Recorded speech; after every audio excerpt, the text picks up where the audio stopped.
বিষ্ণু ঈসা ইসলামের কাছে এক সাহাবী এসে বলল, ইয়া রাসূলুল্লাহ আ'তিনি শাইআন, আপনি আমাকে কিছু দান করেন, আমার কিছুই নাই। বিষ্ণু বললেন, তোমার কিছু নাই?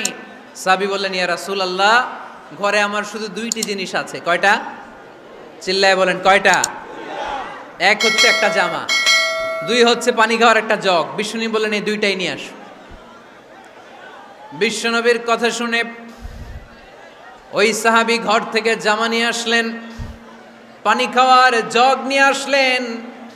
বিশ্বনবী সাল্লাল্লাহু আলাইহি ওয়াসাল্লাম ওনার মুবারক হাত দিয়ে এক হাতে জামা ধরে আরেক হাতে পানির জগটা ধরে সাহাবীদের দিকে উদ্দেশ্য করে বললেন, মাইয়াশতারি হাদাইন, এই দুইটা জিনিস কেনার মতো কে কে আছে দেখি। কয়েকজন হাত তুলল। বিশ্বনবী বললেন, কত দিয়ে কিনবা? এক সাহাবী বলে, ইন্নী আশতারিহিমা বিদিরহাম, ও নবী যদিও এগুলো আমার দরকার নাই, কিন্তু আপনি যেহেতু নিলামে ডাক তুলেছেন, ইয়া রাসূলুল্লাহ ইয়া হাবিবাল্লাহ, আপনার সম্মানে আমি 1 দিরহাম দিয়ে দুইটা জিনিস কিনে নেব।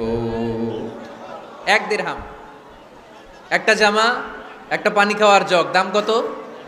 1 দিরহাম।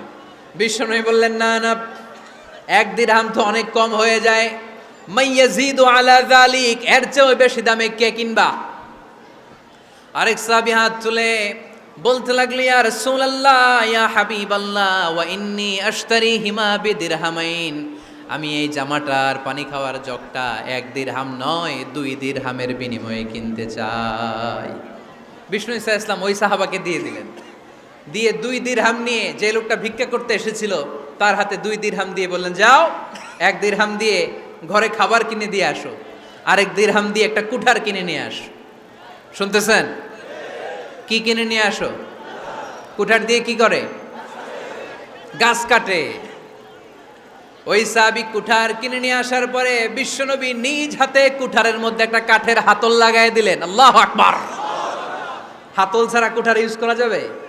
বিশ্বনবী নিজ হাতে ওই কুঠারের ভেতরে একটা হাতল লাগাই দিলেন আর বললেন, লা উরিদু আন আরাকা 15 আইয়াম, এই কুঠার নিয়ে জঙ্গলে যাও, গায়ে অনেক শক্তি আছে, কাঠ কাটো, এই কাঠ কেটে বাজারে বিক্রি করো, সামনের 15 দিন যেন আমি আমার চোখের সামনে তোমার না দেখি।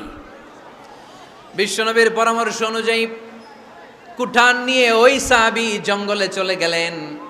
কাঠ কেটে বাজারে বিক্রি করতে করতে 15 দিন পরে 10 দিরহাম নিয়ে বিশ্বনবীর দরবারে হাজির হয়ে গেলেন।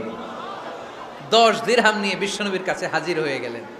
সাহাবী এসে বলল, ইয়া রাসূলুল্লাহ এখন আর আমার ভিক্ষা করা লাগে না, আমার গায়ে অনেক শক্তি আল্লাহ দিয়েছে, আই এম ভেরি এনার্জেটিক, আপনার দেয়া বরকতের কুঠার দিয়ে আমি কাঠ কেটে কেটে স্বাবলম্বী হতে শুরু করেছি।